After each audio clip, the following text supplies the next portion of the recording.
ரொம்ப காலத்துக்கு முன்னாடி ஒரு அழகான தீவில் ஒரு துறவி இருந்தார். அந்த துறவிக்கு மடன்னு எதுவுமே கிடையாது. அவருக்கு சொத்து காசு அப்படின்னு எதுவுமே கிடையாது. அவருக்கு உடமை அப்படின்னு சொன்னால் அவர் போட்டிருக்க துணியையும் அவர் கையில் வச்சுருந்த ஒரு சின்ன மூட்டையந்தான். வேறு எதுவுமே அந்த துறவிக்கு சொத்துன்னு கிடையாது. அந்த துறவி ஒரு நாடோடி போலவே இருந்தார். அவர் வாழ்க்கையை நடத்தி கொண்டுட்டே வந்தார். ஒவ்வொரு ஊர்லேயும் இருப்பார். ஒரு குகையிலையோ அல்லது மரத்தடியிலையோ 10-15 நாட்கள் இருந்துக்கிட்டு அவர் வேறு ஊருக்கு நடைபயணமாக போய்விடுவார். ஆனால் இந்த துறவிக்கு ஒரு சிறந்த அம்சம் உண்டு. அந்த துறவிக்கு சில சிறப்பு அம்சம் உண்டு. தன்னிடம் உதவின்னு குறைகளை பகிர்ந்து கொள்ளவங்களுக்கு அவரால் முடிஞ்ச உதவிகள் எல்லாமே செய்வார். அவர் சொன்ன தீர்வில் நிறைய பேர் பெரிய பணக்காரங்களாகவும் ஆகியிருக்காங்க. அவங்களோட கஷ்டங்கள்லாம் தீர்ந்து அவங்க மகிழ்ச்சியாக இருந்திருக்காங்க. அது மட்டும் இல்லாமல் தங்களால் முடியாத பெரிய கஷ்டங்களை தேடி சொன்னாலும் அவரோட மூட்டைக்குள்ளே கையை விட்டு ஏதாவது ஒரு பொருளை எடுப்பார். சிலருக்கு துணிமணிகள் பழங்கள் அப்படின்னு கிடைக்கும். சிலருக்கு புத்தகங்கள் கிடைக்கும். இன்னும் வேதனைன்னு அதிகமான பிரச்சனையை கொண்டுட்டு வரவங்களுக்கு தங்கம் வெள்ளி வைரம் அப்படின்னு எல்லாமே கொடுப்பாரு இந்த துறவி. அது அவரோட அம்சம் கொஞ்சம் கொஞ்சமாக அந்த ஊரில் உள்ள எல்லாருக்கும் தெரிய ஆரம்பிச்சிட்டு இவர் எந்த கிராமத்துக்கு போனாலும் அவரை தேடி ஒரு கூட்டம் அவங்களோட பிரச்சனையை கூறதுக்குன்னே இருக்காங்க. இதே போல் ஒரு கிராமத்துக்கு போனார். அந்த கிராமத்தில் ஒரு வணிகர் இருந்தார். அவர் அப்போந்தான் அவர் பிஸ்னஸ் பண்ணி அதில் தோல்வி அடைஞ்சி பெரிய நஷ்டத்தில் இருந்தார். அப்போ இந்த துறவியை பார்த்து அவரோட கஷ்டத்தை எல்லாமே சொல்லி அழுது புலம்பினார்.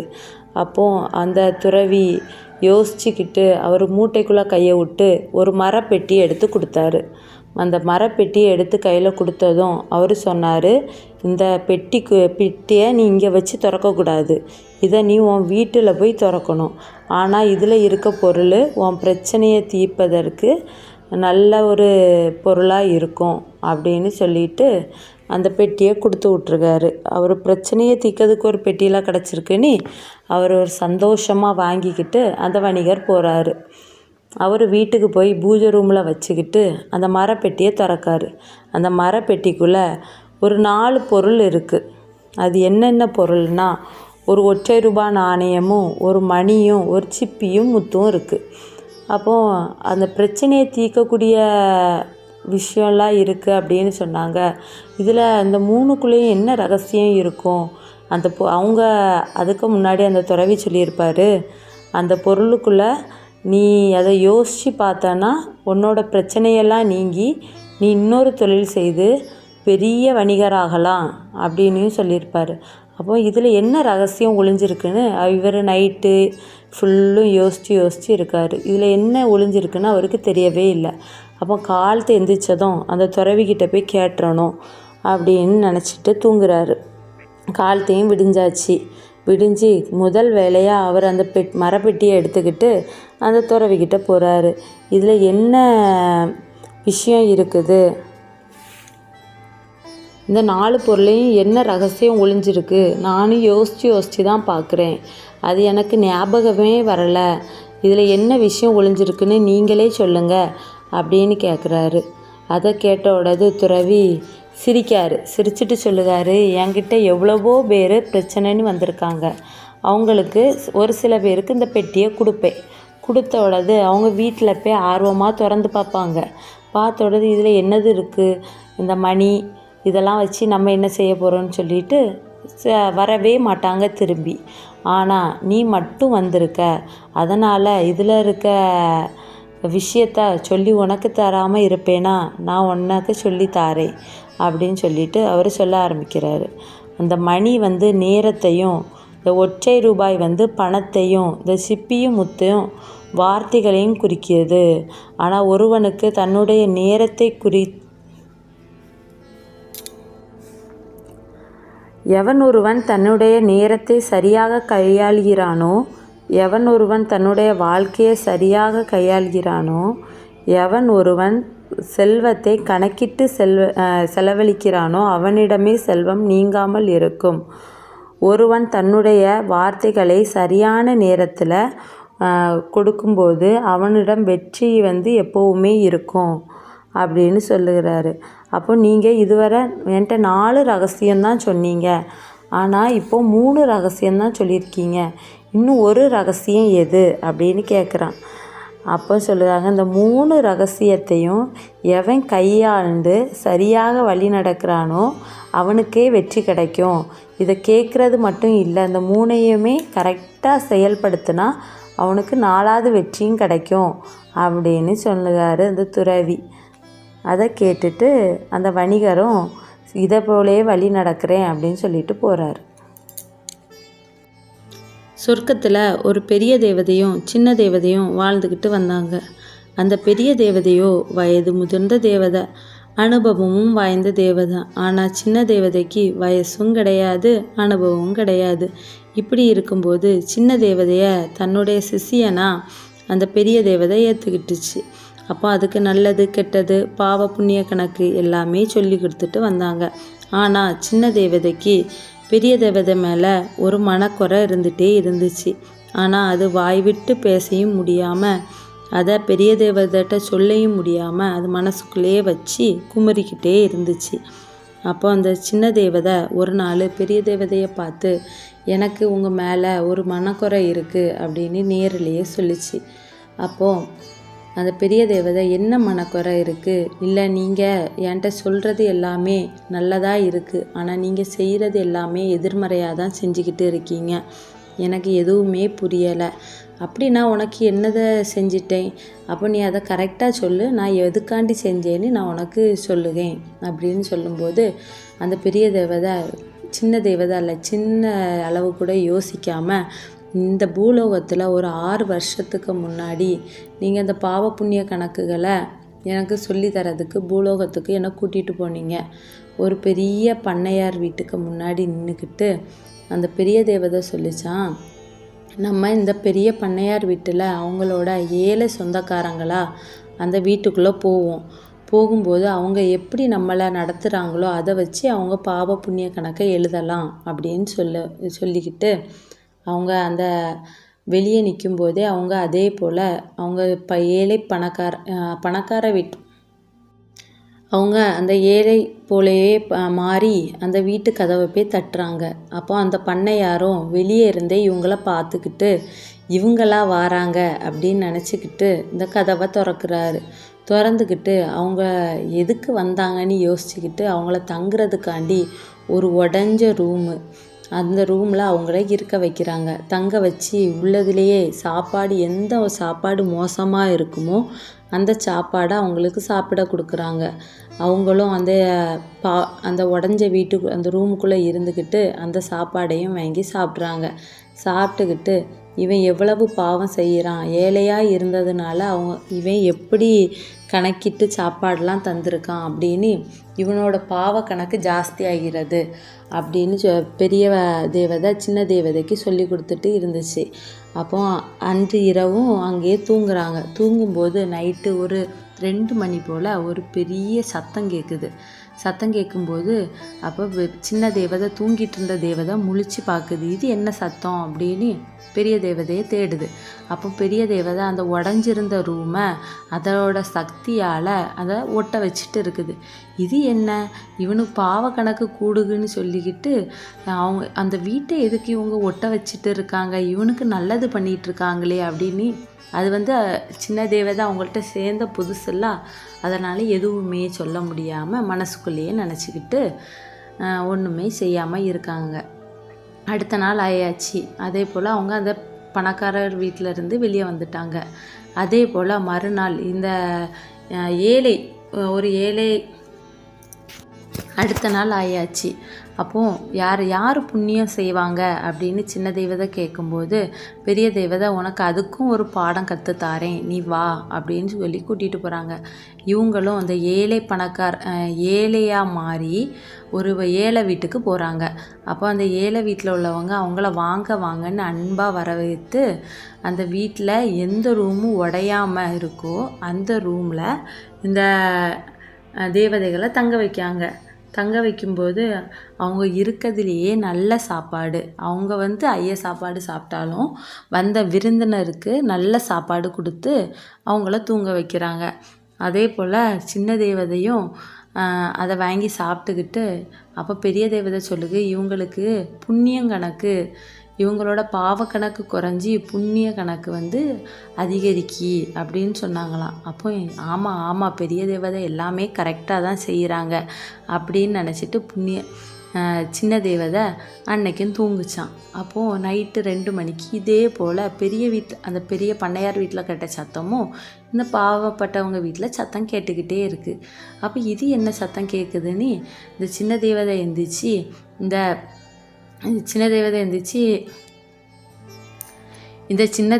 எந்திரிச்சு பெரிய தேவதையை தேடுது. அப்போது இவங்க கொடுத்த அழகான ஓரளவு நல்லான ஒரு ரூமை அந்த பெரிய தேவதை இடிச்சுக்கிட்டு இருக்குது. அப்போ இதை ஏன் இவங்க இடிச்சுக்கிட்டு இருக்காங்க? அந்த பணக்கார வீட்டில் எல்லாத்தையுமே ஒட்ட வச்சிட்டு இருந்தாங்க, இந்த ஏழையோட வீட்டை இப்படி வந்து இடிக்கிறாங்களே, இந்த பெரிய தேவதை சரியே கிடையாது அப்படின்னு நினச்சிட்டு அதுவும் எதுவும் பேச முடியாது. ஏன்னா சிஷியனாக சேர்ந்த கொஞ்ச நாள் தான் ஆகுது, அவங்கள எப்படி ஏற்று பேசுறதுக்குன்னு இந்த சின்ன தேவதை எதுவுமே கேட்காம மனசுக்குள்ளேயே வச்சுக்கிட்டு அதை இப்போந்தான் அந்த பெரிய தேவதைகிட்ட கேட்குது. அப்போது அந்த பெரிய தேவதை சொல்லுது, நான் தவறு ஒன்றும் செய்யவில்லை, வா உன்னை பூமிக்கு கூட்டிகிட்டு போகிறேன் அப்படின்னு சொல்லிட்டு கூட்டிகிட்டு போகிறாங்க. அப்போ அந்த பண்ணையார் வீடு அப்படியே தான் இன்னுமே இருந்துச்சு. அப்போது அதுக்கு வந்து ஒரு மாற்றமே இல்லாமல் அந்த பண்ணையார் அப்படியே இருக்கார். அப்போது அந்த ஏழை வீட்டுக்கு கூட்டிகிட்டு போகிறாங்க. அந்த ஏழை வீட்டுக்கு போன நேரம் அங்கே ஏழை வீடு வந்து முந்தி வந்து சின்ன வீடாக இருந்துச்சு. இப்போ என்னென்னா அந்த இடமே மாறி வித்தியாசமாக இருந்துச்சு. அப்போ எந்த வீடு ஏழையோட வீடுன்னே தெரியாதது மாதிரி எல்லாமே மாறிட்டு. அப்போது சின்ன தேவதை சொல்லிச்சு, இது ஏன் எல்லாமே பெரிய பெரிய வீடாக மாறி இருக்குது, இதில் நான் எந்த வீட்டுக்கு நம்ம வந்தோன்னே தெரியலையே அப்படின்னு சொல்லும்போது பெரிய தேவதை சொல்லிச்சான், நான் 2 வீட்டிலையுமே நம்ம தங்கும்போது பொக்கிஷம் இருந்துச்சு. பொக்கிஷம் இருந்ததை அந்த பணக்காரன் வந்து நம்மளை தாழ்த்தி நடத்துனதுனால அவன் அந்த பொக்கிஷத்தை பார்க்கக்கூடாதுன்னு அந்த வீடு இடிஞ்சிருந்த வீட்டெல்லாம் ஒன்று சேர்த்து அவன் இன்னுமே அந்த வீட்டில் பொக்கிஷத்தை கண்டுபிடிக்காமல் இன்னுமே அவன் அந்த வீட்டில் தான் இருக்கான். ஆனால் இந்த ஏழை வந்து நமக்கு நல்ல ரூமை தான் கொடுத்தான். ஆனால் அந்த ரூமு இடியவே இல்லை. அவன் லாஸ்ட் வரை அந்த பொக்கிஷத்தை காணாமல் இருந்துருவானோ அப்படின்னு நினச்சி நல்லா இருந்த ரூமை நான் இடித்தேன். அதனால் அவன் வந்து இப்படியும் நல்லா முன்னேறி இவ்வளோ பெரிய வீட்டில் இருக்கான் அப்படின்னு சொல்லிச்சு. நல்லா இருந்த ரூமை நான் இடித்தேன், அதனால தான் அவன் அந்த பொக்கிஷத்தை பார்த்து அவன் வாழ்க்கையில் முன்னேறி இருக்கிறான். ஆனால் அந்த பணக்காரன் இருக்கானே, அவன் நம்மளை ஒரு மனுஷனாகவே மதிக்காமல் இருந்தான். அதனால தான் அவன் வந்து எவ்வளோ கஷ்டப்பட்டு வேலை செஞ்சாலும் அவனுக்கு வந்து அந்த பொக்கிஷம் கிடைக்கக்கூடாதுன்னு நினச்சேன். ஆனால் நம்ம எவ்வளவு கஷ்டப்பட்டு தான் செஞ்சாலும் ஒரு நாள் நம்ம செஞ்ச பாவத்தின் காரணமாக நம்ம வந்து எதுவுமே அனுபவிக்காமல் தான் சாவோம். ஆனால் இந்த நல்லது செய்வாங்கள்ல, அவங்களுக்கு எல்லாமே லேட்டாகி கிடைச்சாலும் அவங்களுக்கு கரெக்டான நேரத்தில் கிடைக்கும் அப்படின்னு சின்ன தேவதைக்கு ஒரு பாடத்தை புகுத்துச்சு அந்த பெரிய தேவதை. அதிக கோவப்பட்டால் அந்த இடத்தில் புத்திசாலித்தனம் மறைந்து விடுகிறது. அதை உணர்த்த ஒரு சிறு கதை. அது ஒரு கடற்கரை. ஒரு பக்கத்தில் வரிசையாக நிற்கப்பட்டிருக்கும் மீன்பிடி படகுகளும் இன்னொரு பக்கத்தில் குட்டை குட்டையாக குவிந்திருக்கும் மீன்களும் இருக்குது. அந்த கடலுக்கு போய் திரும்பி வரும் படகுல இருக்கிற மீன்களை அனைத்தையும் 3 பங்காக பிரித்து அதில் ஒரு பங்கு அந்த ஊரில் இருக்கிற பொது ஊடகம், அப்படின்னா அந்த ஆதரவற்றவங்க, அதுக்கப்புறம் அம்மா அப்பா இல்லாதவங்க, ஏழைகள் எல்லாரும் சாப்பிட்றதுக்கு அந்த மீன்களை இவங்க கொடுக்கறது இவங்களோட வழக்கமாக வச்சுட்டு இருக்காங்க. ஏன்னா அந்த தானம் அளிக்கிறதுல நமக்கும் அந்த நன்மை வந்து கிடைக்கும் அப்படின்னு அவங்க நம்பிக்கையோடு அந்த மீன்களை அவங்க விற்றுக்கிட்டு வராங்க, அந்த மீன்களை கொடுத்து வராங்க.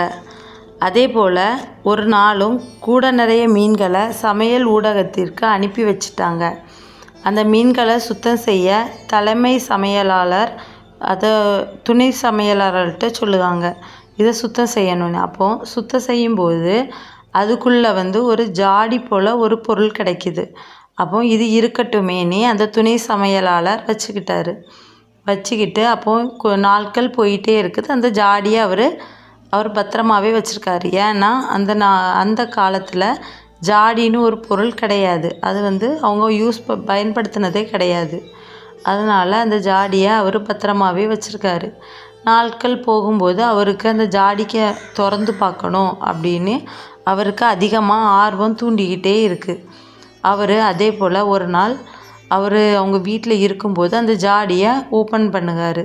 திறக்கும்போது ஒரு இடி முழக்கத்தோடி அந்த ரூமுக்குள்ளே அவருக்கு ஒரு இடி முழக்க சத்தம் கேட்குது. கேட்ட உடனே அவர் பயந்து போய் இருக்கார். அந்த ஜாடிக்குள்ளே இருந்து ஒரு பூதம் வந்து கோபமாக அவரையே பார்த்துட்ருக்குது. அந்த ஜாடிக்குள்ளே இருந்து ஒரு பூதம் வருது. நம்ம நினைக்கிறது போல் அலாவுதீன் பூதம் போல் கிடையாது. நமக்கு பணிவிடை செஞ்சுக்கிட்டு நம்ம நினைக்கிறத செய்யக்கூடிய பூதம்லாம் கிடையாது.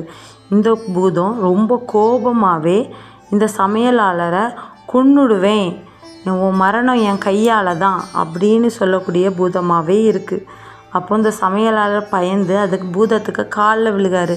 என்னை மன்னிச்சிடு, நான் செஞ்சது தப்புன்னு நினச்சிட்டேனா, நீ என்னை கொல்லு, ஆனால் நீ எதுக்கு என்னை கொல்லுக, அந்த விஷயத்தை மட்டும் என்கிட்ட சொல்லிடு, இல்லைனா நானும் இந்த பூமியிலே ஆவி போலையே ஆவியாகவே திரிய ஆரம்பிச்சிடுவேன். நீ என்ன எதுக்காண்டி கொல்லுக, அந்த காரணத்தை சொல்லி என்னை கொல்லு அப்படின்னு சொல்லுவாங்க.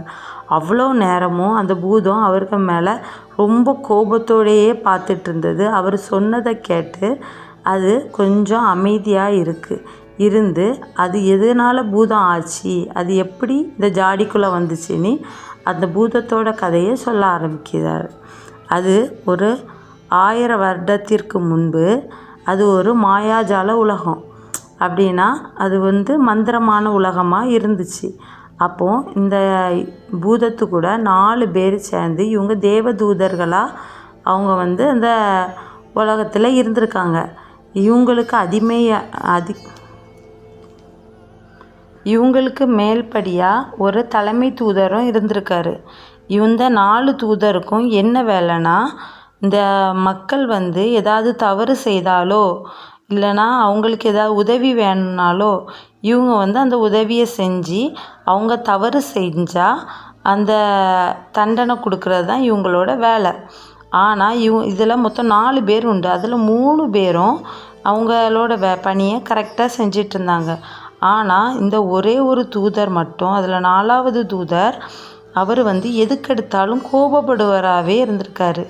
அதை மக்கள் வந்து இந்த தலைமை தூதர்கிட்ட சொல்லியிருக்காங்க. சொல்லி இவர் வந்து அவரை வந்து கண்டிச்சிருக்காரு. கண்டித்தும் அவர் வந்து அதை பொருட்படுத்தாமல் அவரை வந்து அதை யோசிக்கவே இல்லாமல் மறுபடியும் மக்கள் வந்து எதாவது தவறு செஞ்சாங்கன்னா அவங்கள கடுமையான கோபத்தாலும் கடுமையான வார்த்தைகளாலும் துன்புறுத்த ஆரம்பிச்சிட்டாரு. அதை பார்த்த தலைமை தூதர் அவருக்கு வந்து ஒரு சாபம் கொடுக்காரு. 100 ஆண்டுகள் இந்த ஜாடிக்குள்ளே நீ இருக்கணும்.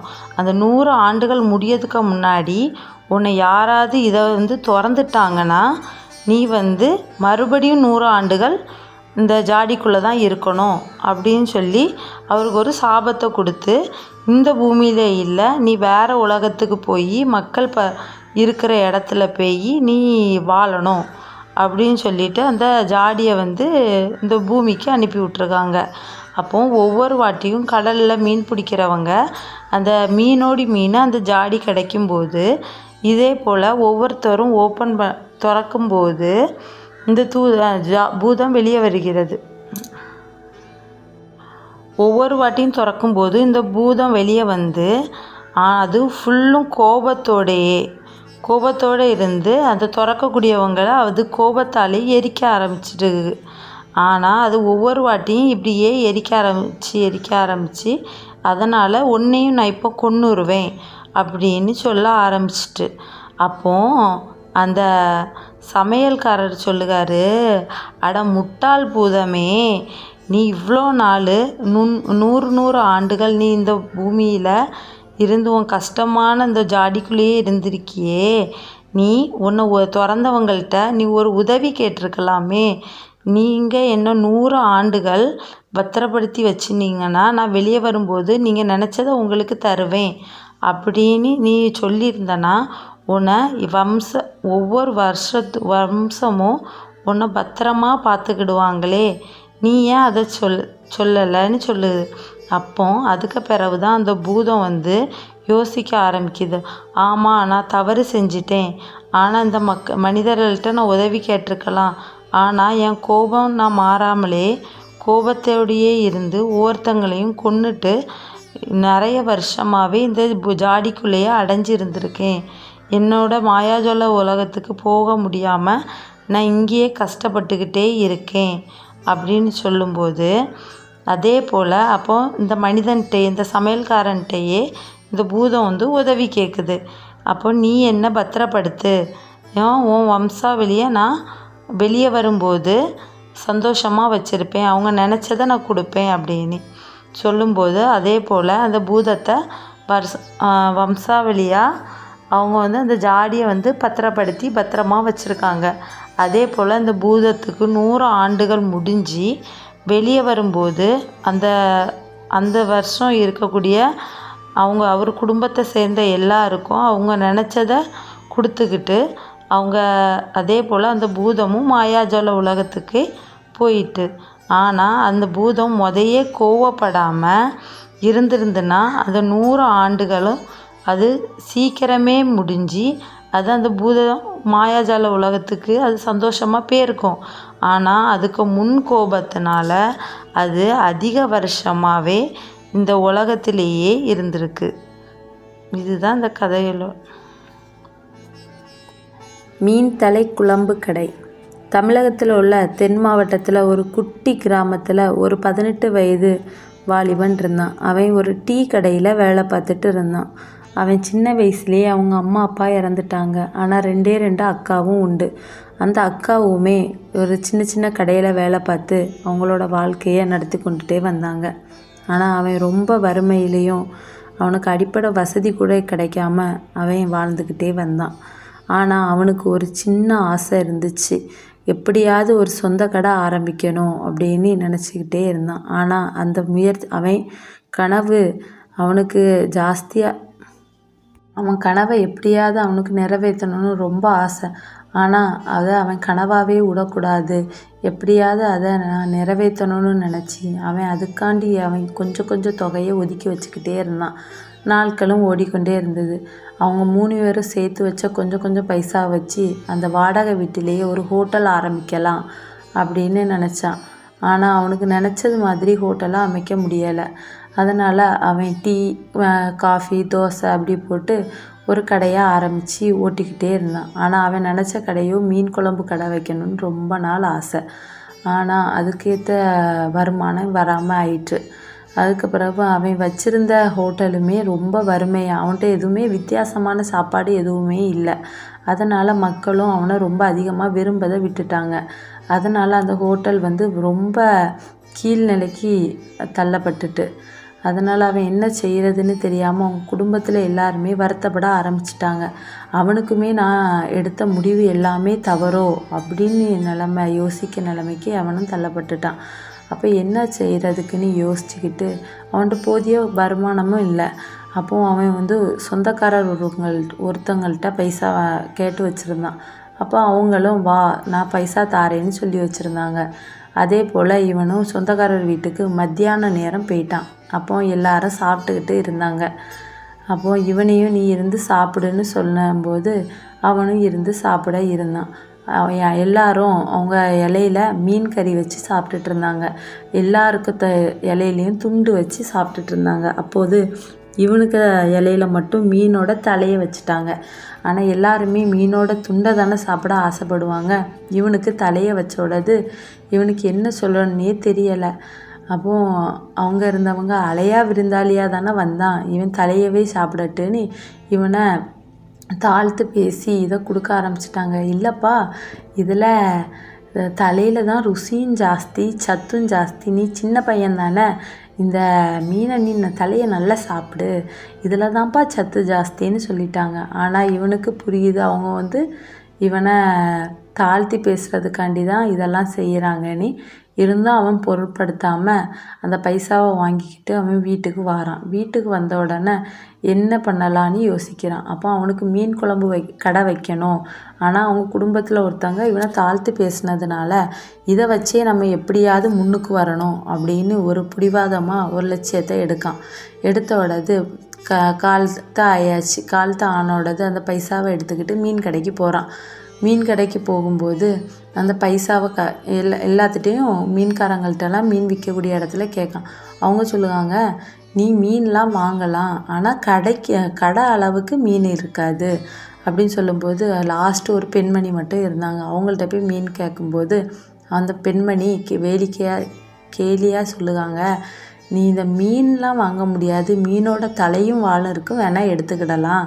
ஆனால் அதை கழுவதுக்கு எல்லாமே ஹோட்டல் முடிஞ்சே போயிடும், சாப்பிட நேரம்லாம் தாண்டிடும், அவ்வளோ நேரம் ஆகும், நீங்கள் எப்படி கழுவி எடுப்பீங்க அப்படின்னு கேட்கும்போது நாங்கள் கழுவலாம், அப்போ இந்த பைசாவுக்கு நீங்கள் இந்த மீனோட தலையை தாங்க அப்படின்னு கேட்கும்போது அந்த மீன் சந்தையில் இருந்தவங்க எல்லாருமே இவனை ஆச்சரியமாக பார்க்க ஆரம்பிச்சிட்டாங்க.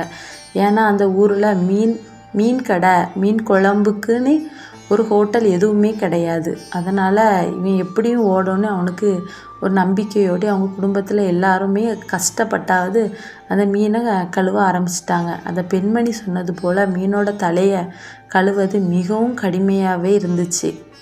அவன் எப்படியாவது கஷ்டப்பட்டு அந்த மீன் தலையை கறி வச்சு குழம்பு வச்சிட்டான். அப்போ அவன் வெளியே இருந்த ஒரு அறிக்கை பலகையில் இங்கே மீன் தலை குழம்பு கிடைக்கப்படும், அதுக்கு சத்தும் ஜாஸ்தி, ருசியும் ஜாஸ்தி அப்படின்னு எழுதி அந்த அறிக்கை பலகையில் வச்சுக்கிட்டு இருந்தான்.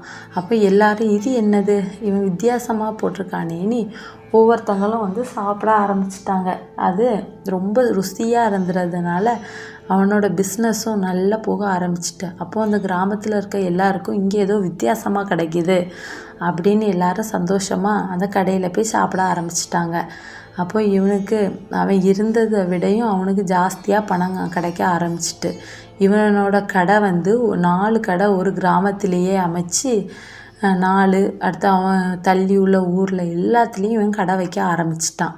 கடை வச்சு அடுத்து அவங்க அக்கா 2 பேருக்கும் நல்லபடியாக திருமணம்லாம் பண்ணி கொடுத்து அவன் ஒரு பெரிய சொந்த வீடு வச்சு தன்னால் படிக்க முடியாததை அவனோட குழந்தைகளுக்காண்டி படிக்க வைக்கணும் அப்படின்னு அவனால் எவ்வளோ கஷ்டப்பட முடியுமோ கஷ்டப்பட்டு அவன் குழந்தைகளையும் படிக்க வச்சு அந்த குடும்பத்தில் இருக்கவங்க எல்லாருக்கும் முன்னாடி அவன் வாழ்ந்து காட்டணும்னு நினச்சானே, அதே போல் அவனை நல்லபடியாக வாழ்ந்து காட்டி நம்மளை யார் இழிவாக பேசினாலும் நம்ம அதை பொருட்படுத்தாமல் நம்ம அவங்க முன்னாடி வாழ்ந்து காட்டணும்னு எப்படியாவது கஷ்டப்பட்டோன்னா கண்டிப்பாக வாழ்ந்து காட்டிடுவோம்.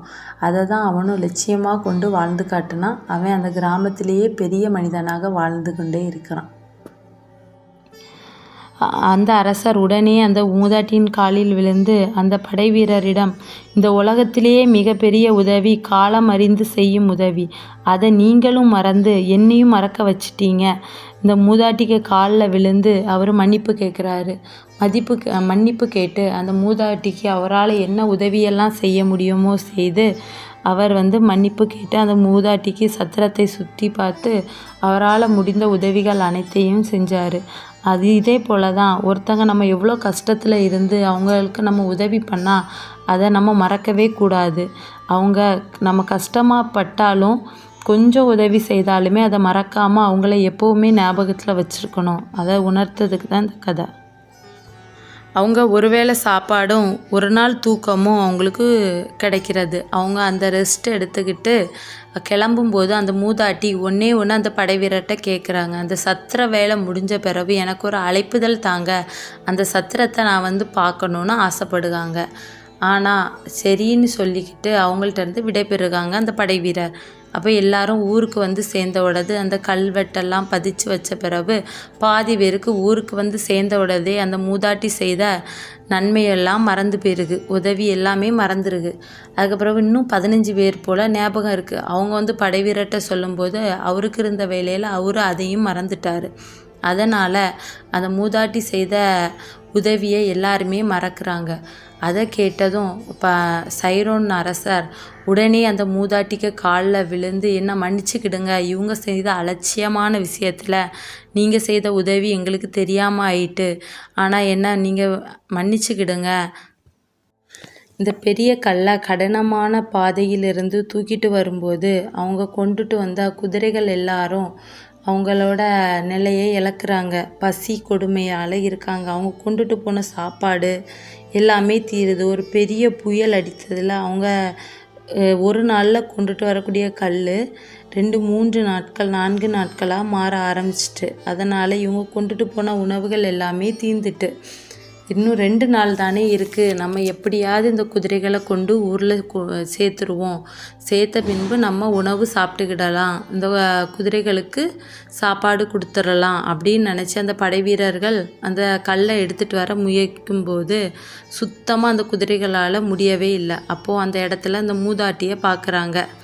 பார்க்கும்போது எங்களுக்கு கொஞ்சமாவது தண்ணி, இந்த குதிரைக்கு சாப்பாடு ஏதாவது தர முடியுமா அப்படின்னு கேட்காங்க. அந்த மூதாட்டி இருந்த இடமோ வறண்ட இடம். அவங்க எப்படின்னா சாப்பாடு எல்லாமே ஒரு வருஷத்துக்கு தேவையான பொருட்களை அவங்க சேர்த்து வாங்கி வச்சுக்கிடுவாங்க. அவங்க வந்து ஒரு 15 குதிரையை என்னவோ வளர்க்குறாங்க. அதுக்கும் சாப்பாடு கொடுத்து அவங்களும் சாப்பிட்டுக்கிட்டு இருக்காங்க. அப்போது இவங்க உதவி கேட்டவுடது அந்த மூதாட்டி என்ன பண்ணதுன்னு தெரியாமல் இவங்க வச்சுருந்த மொத்த சாப்பாடுமே ஒரு வருஷத்துக்கு தேவையான சாப்பாடு, அதை இவங்களுக்கு கொடுத்தா இவங்களுக்கு ஒரு நாள் சாப்பாடு ஒத்தைக்கு பசி அடங்கும்.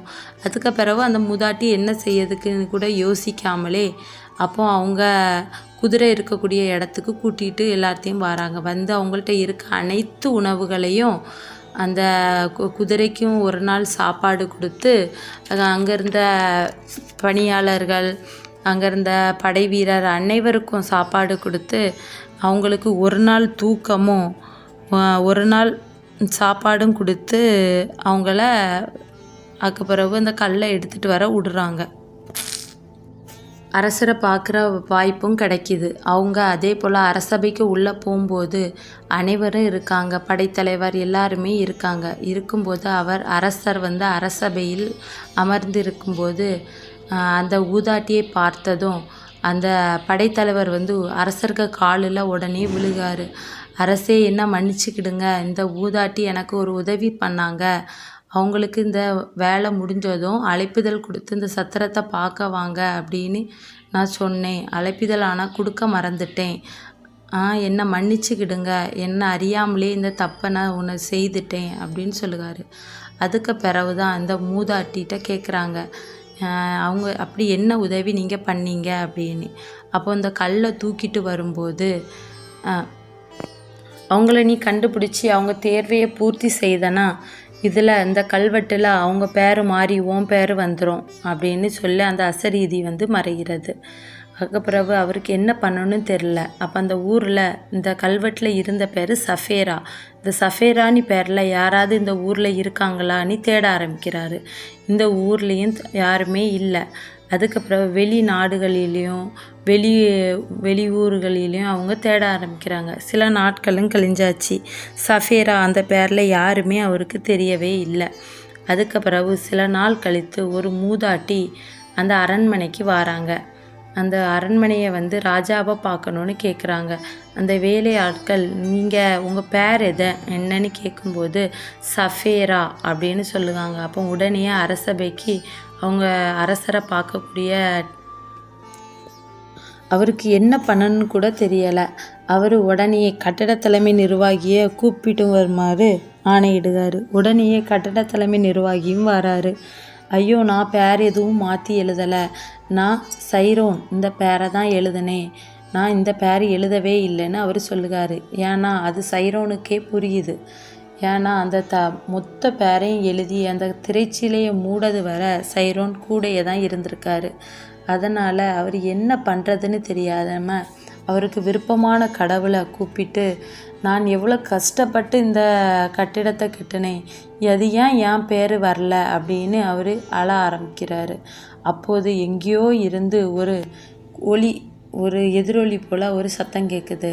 சைரோன், நீ ஆணவமாக பேசின. நீ பேசின பேச்சில் நீ யார்கிட்டையும் ஒரு பைசா வாங்கலைன்னு சொன்ன. ஆனால் அது பொய். நீ உனக்கு அறியாமலே ஒருத்தங்க உதவி இந்த சத்திரத்துக்கு தேவைப்பட்டிருக்கு. அவங்க பேரை நீ சொல்லாமல் நீ ஆணவமாக பேசினனால இந்த கல்வெட்டில் அவங்க பேர் வந்துட்டு. நீ அவங்கள கண்டுபிடிச்சி நீ அவங்கள்ட்ட பேசினா உனக்கு ராஜா எதிர்பார்த்த நாளும் வந்தது. இந்த சத்திரம் திறக்கிறதுக்கு முன்னாடி ராஜா எல்லாத்துட்டையும் ஒரு உரை பேசணும்னு ரொம்ப ஆசைப்பட்டார். ரொம்ப நாள் கனவு எனக்கு நிறைவேறியிருக்கு. ஆனால் நான் யாருக்கிட்டேயும் ஒரு பைசா காசு கேட்கல, யாருக்கிட்டேயும் உதவின்னு கேட்கல. வேலை செஞ்ச எல்லாருக்கும் சரியான சம்பளம் கொடுத்து ரொம்ப கஷ்டப்பட்டு தான் இந்த கட்டிடத்தை நான் கட்டி முடிச்சிருக்கேன். இது எல்லாருக்கும் தான் உதவும். வழிபோக்கர்களுக்கும் இந்த ஊரில் உள்ள எல்லாருக்கும் இந்த சத்திரம் பயன்படும் அப்படின்னு சொல்லிட்டு அவங்க அம்மாவை சொல்லி அந்த சத்திரத்தை திறக்காரு. அதுக்கு பின்னாடி அவர் அதிக நாள் ஆசைப்பட்ட அந்த கல்வெட்டையும் திறக்காங்க. அந்த கல்வெட்டை அவங்க அம்மா திரசீலையை எடுக்கும்போது அனைவருக்கும் அதிர்ச்சியே ஆயிட்டு. ஏன்னா அந்த கல்வெட்டில் சைரோன் இந்த பேர் இல்லாமல் வேற ஒரு பேர் இருந்துச்சு. அப்போ இது என்ன ஆச்சு அப்படின்னு அந்த சத்திரத்துக்கு முன்னாடி அந்த பெரிய கல்லை தூக்கி வச்சாங்க. ராஜா சைரோன் என அழகான கல்லில் அந்த பெயரையும் பொறிச்சிட்டாங்க. கட்டிட வேலையும் முடிஞ்சது. இனி என்ன மிச்சம் இருப்பதெல்லாம் நல்ல நாள் பார்க்கணும். அந்த சத்திரத்தை அழகாக திறக்க வேண்டியது தான் பாக்கி. நம்ம ஊர்லலாம் பெரிய பெரிய பாலங்களெல்லாம் திறக்கும்போது ஒரு ஸ்க்ரீன் போட்டு மூடுவாங்கள்ல, அதுபோல் அந்த காலத்துலலாம் அந்த கல்வெட்டை மூடுவதற்கு பட்டு திரைச்சீலை அதை வச்சு மூடப்பட்டது. அதே போல் நல்ல நாளும் பார்த்தாச்சு. பார்த்த உடனே அனைத்து நாடுகளுக்கும் அழைப்பிடுறதுக்கு மத போதர்கள், செல்வந்தர்கள், அடுத்த பொதுமக்கள் அனைவருக்கும் அழைப்பிதழும் விட்டாச்சு. அதே போல் திறக்கும் நாளும் வந்துட்டு.